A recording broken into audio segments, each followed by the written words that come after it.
Hi, it's Ruby with Valhalla Organics, and today it's raining. It's been raining for days, and it's going to be raining for at least the next week.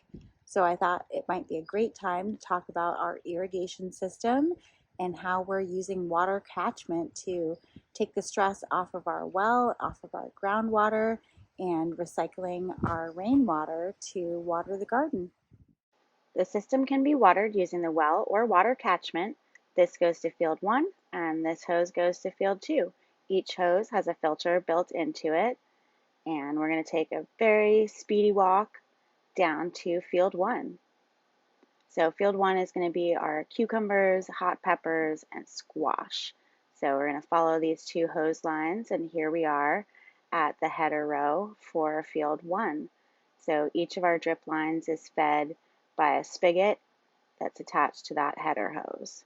And now we're going to take a very quick walk all the way down to field 2. Now field 2 is where we're growing a lot of different crops like tomatoes, okra, and some perennials as well, like elderberries and asparagus. So here we are at the header for field 2. And we actually tested out the system so you can see some of those dark spots. That's actually water coming out of our drip lines. Coming from historic drought and fires in Oregon, we love the rain in Virginia. But one thing that we notice is a lot of the rain is just wasted. It falls off the house and into the ground. So we've set up a small water catchment system that catches the water that rolls off of our roof, and we're going to reuse it to water our garden.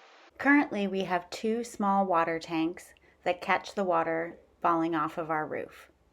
We can water the garden directly out of those small tanks, or we can pump those tanks into a larger 1,500 gallon storage tank, and then we can pump it into the garden from there. So we're able to store rainwater and reuse that rainwater that would have otherwise just gone to waste. Here's what our little water catchment tanks look like. The first one is an IBC tote that we've painted black and covered with a tarp and a screen. The other one is just a 100-gallon stock tank. So the water flows right off the roof and into the tank where we can pump it either into the larger storage tank or directly onto the garden. Here's what it looks like when we pump the water out of the IBC tote and into the larger storage tank. We can store several waterings in the larger tank, and so it often makes sense, since we get so much rain at one time, to empty the smaller tanks into the larger one. It rains so much here that it's pretty common for the smaller stock tank to fill up completely during just one storm. And sometimes the IBC tote fills all the way up during a single storm too.